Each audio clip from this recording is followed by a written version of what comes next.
Oke, baik. Assalamualaikum warahmatullahi wabarakatuh. Om Swastiastu, Wah, Namo Buddhaya, Salam Kebajikan untuk kita semua. Jadi di sini kami dari kelompok 4 akan mempresentasikan hasil tugas kami yang berjudul dari reklamasi pasca tambang dengan tinjauan reklamasi lahan pasca tambang timah SN melalui penanaman tumbuhan pakan. Adapun anggota dari anggota kelompok kami sendiri, yang pertama ada Ananda Zain Yusuf, ada saya sendiri, Hana Fadila, ada Ranmi Septo, ada Salsabila, dan ada Johannes Martin. Oke, boleh next.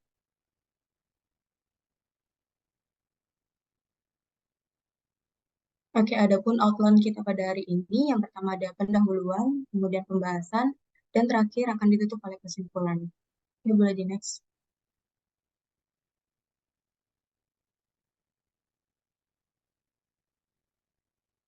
Oke, baik. Kita masuk ke pendahuluan dulu. Jadi yang pertama-tama sini kita akan bahas terkait dengan kegiatan penambangan timah, di mana penambangan timah ini memiliki pengaruh yang sangat besar, berkontribusi sangat besar terhadap perekonomian di Indonesia sendiri.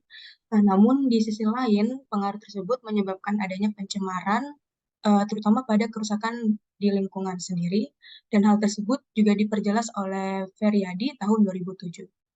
Dan terjadinya seiring kegiatan pertambangan tersebut adanya eksploitasi secara berlebihan sehingga menyebabkan adanya proses desertifikasi atau biasa dikenal dengan istilah pengguguran lahan. Jadi di mana suatu lahan itu akan menjadi tandus atau bersifat menjadi lahan gurun. Dan selain lahan gurun lagi, adanya beberapa pengaruhnya seperti turunnya kualitas ekosistem, adanya perubahan dari sifat fisik dan kimia dari tanah sendiri. Oke, lanjut lagi di sini ada dampak. Saya akan bahas terkait dari limbah tailing yang dari mana hasil dari kegiatan eksploitasi, di mana dari pertambangan timah memiliki kandungan yang logam yang cukup berat, dan di mana tanah bekas galian tersebut akan memiliki pH yang rendah atau asam yang diakibatkan oleh konsentrasi Al dan Fe yang tinggi, dan adanya unsur hara P dan N serta kandungan bahan organik yang rendah. Itu menurut Hasnelli tahun 2006. Adapun upaya perbaikan lahan bekas tambang sendiri yaitu melalui program reklamasi dan revegetasi lahan bekas tambang. Salah satunya akan dibahas oleh jurnal ini yaitu alternatif berupa rehabilitasi lahan yaitu crop livestock system, yaitu dengan melakukan pendekatan usaha tani secara terintegrasi antara ternak dan penghijauan pakan ternak, kemudian dengan komoditas pertanian lainnya, di mana dilakukannya penanaman tanaman guna memulihkan unsur hara tanah dan menjadikan tanaman tersebut sebagai lahan pakan ternak. Oke, boleh di next. Oke, selanjutnya di sini ada tujuan dari penelitian sendiri, yaitu menjelaskan strategi reklamasi lahan bekas tambang timah melalui perkembangan kawasan pastura atau tumbuhan pakan. Kemudian di sini ada manfaat dari penelitiannya, yaitu menjadi bahan referensi dalam pemanfaatan lahan bekas tambang timah yang mampu meningkatkan ekonomi masyarakat melalui kegiatan rehabilitas tanah. Oke, mungkin bisa dilanjutkan oleh teman saya.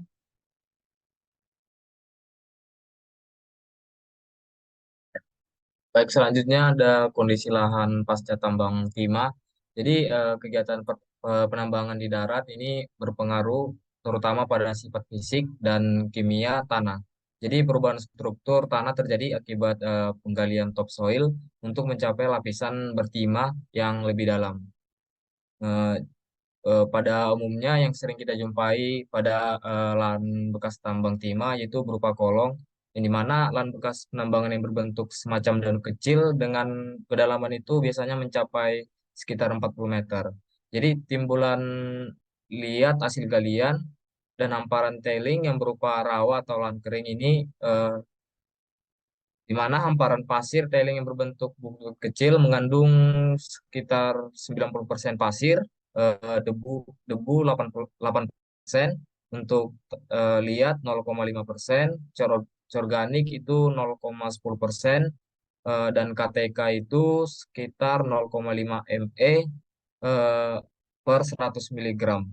Jadi untuk mengindikasi bahwa sejalan dengan waktu, timbunan tiling akan membentuk amparan tiling yang semakin luas. Jadi kolong yang terbentuk pada proses penambangan skala besar umumnya tidak memungkinkan untuk ditimbun sehingga biasanya itu menjadi semacam danau buatan. Mungkin selanjutnya akan dilanjutkan teman saya. Jadi next.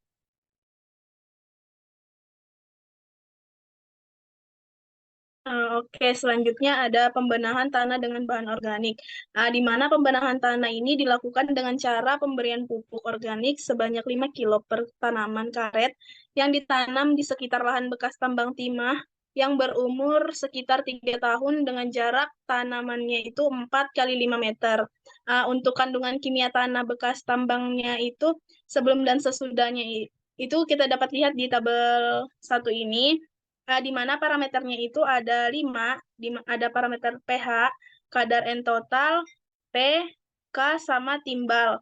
Untuk pH sendiri sebelumnya itu 5,1, sesudah diberi bahan organik itu nilainya naik menjadi 6,4. Untuk kadar N itu sebelum diberi bahan organik itu 0,01 dan sesudah diberi bahan organik itu 0,03. Untuk nilai P sendiri sebelum diberi bahan organik itu 0,15 dan sesudahnya itu 2,29. Untuk nilai K sebelum diberi bahan organik itu 0,03, sesudahnya itu jadi 0,027. Untuk timbalnya sebelum diberi bahan organik itu 12, sesudahnya itu 10. Mungkin bisa dilanjutkan oleh teman saya. Baik, mungkin bisa next.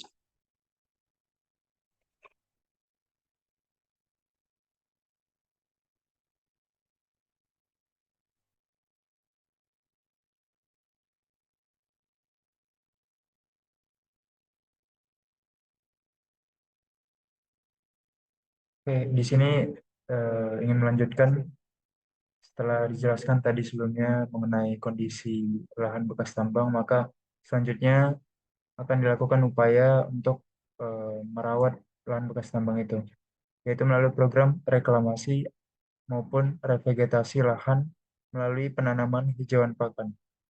Reklamasi sendiri terdiri atas dua bagian. Yang pertama, pemulihan lahan bekas tambang untuk memperbaiki lahan yang terganggu ekologinya. Yang kedua, untuk mempersiapkan yang sudah diperbaiki untuk kemudian dimanfaatkan.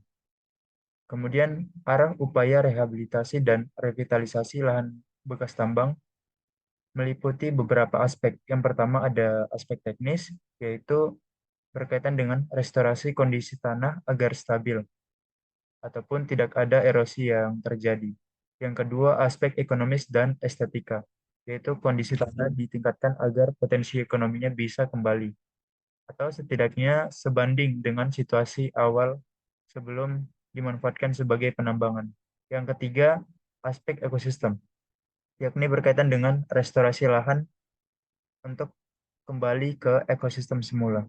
Kemudian bagaimana strategi untuk melakukan upaya reklamasi dan revegetasi tersebut, yaitu dapat dilakukan melalui penanaman legume cover crops ataupun tanaman penutup yang disingkat LCC di lahan bekas tambang timah sebagai sumber bahan organik dengan multi-purpose tree species atau MPTS, contohnya seperti Kaliandra, Lantoro, Gamal, Indigo Vera, Turi, Kalopo, dan sebagainya untuk menjalani proses fitoremediasi.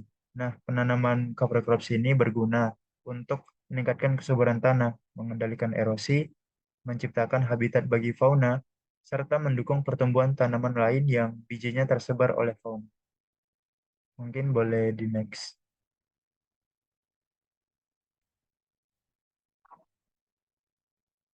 Oke, selanjutnya ada strategi lain yaitu melalui pemanfaatan mikroba tanah. Mikroba yang dimaksud contohnya seperti mycorrhiza. Salah satunya yaitu Glomus species ataupun Gigaspora species. Gunanya untuk membantu tanaman mendapatkan unsur hara serta mengatasi kekeringan di lahan bekas tambang tersebut. Kemudian untuk lahan overburden, dicampurkan sebanyak 20% bahan organik, sebanyak 10% kapur, 1% nitrogen, fosfor, dan kalium, 49% overburden, dan sisanya mikoriza. Kemudian untuk di lahan tailing, dicampurkan sebanyak 20% bahan organik, sebanyak 5% kapur, 1% nitrogen, fosfor, dan kalium, 54% overburden, dan sisanya mikoriza. Tadi sebelumnya disebutkan mengenai fitoremediasi. Jadi fitoremediasi tersebut adalah strategi remediasi dengan memanfaatkan tanaman sebagai alat untuk menghilangkan ataupun meminimalkan kadar ataupun konsentrasi logam berat dari tanah yang ada di dalam pertambangan. Nah, untuk mencapai hasil yang optimal di dalam reklamasi lahan pertambangan, maka perlu ada pendekatan yang mana digabungkan berbagai teknik remediasi, termasuk penggunaan kompos, penggunaan pupuk, biosolid, topsoil, tanaman maupun mikroba. Nah, tanaman pakan ternak seperti Paspalum notatum, Vetiver zizonides, Cynodon dactylon, dan Leucaena leucopepala dapat berperan dalam fitoremediasi di lahan tailing tambang. Mungkin bisa di next. Oke. Kemudian strategi yang lainnya yaitu melalui pendekatan usaha tani terpadu dengan integrasi yang baik antara ternak, tanaman pakan, dan komoditas pertanian. Ini diyakini menjadi solusi yang efektif dalam pemanfaatan lahan bekas penambangan timah. Yang kedua, cover crops seperti kacang-kacangan, legum, hijauan pakan ditanam untuk mempercepat penghijauan dan memberikan pakan ternak yang berkualitas.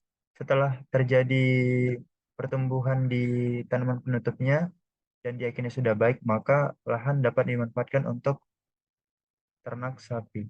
Kemudian transformasi lahan bekas tambang timah menjadi lahan pertanian yang produktif memerlukan bantuan bahan organik seperti pupuk kandang yang berasal dari ternak sapi dan limbah tanaman sebagai pakan ternak.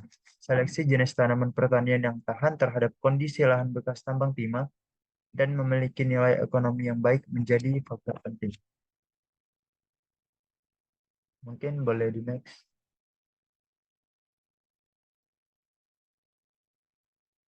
Baik, di sini saya akan menjelaskan mengenai kesimpulan yang sudah dijelaskan oleh teman-teman saya sebelumnya. Di sini kesimpulannya yaitu adalah revegetasi lahan tailing timah bisa dilakukan dengan menggunakan tanaman-tanaman seperti legum cover crop, seperti lamtoro, indigo vera, gamal, kaliandra, sorghum, yang mana rumput tanaman ini berfungsi sebagai bahan fitoremediasi. Adapun untuk meningkatkan kandungan organik dalam tanah bekas tambang timah tadi bisa dilakukan dengan menambahkan pupuk organik dan juga menggunakan pupuk kompos maupun pupuk hayati seperti mikoriza dengan jamur potensial seperti Gigasporas dan Glomus sp, yang mana pada kegiatan reklamasi ini dapat memberikan dampak positif dengan membantu menaikkan input karbon untuk lahan pasca tambang. Ya, baik.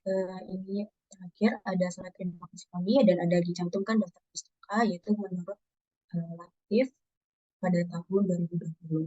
Mungkin sekian presentasi dari kami. Jika ada kesalahan mohon dimaafkan. Wabillahi taufiq wal hidayah. Wassalamualaikum warahmatullahi wabarakatuh.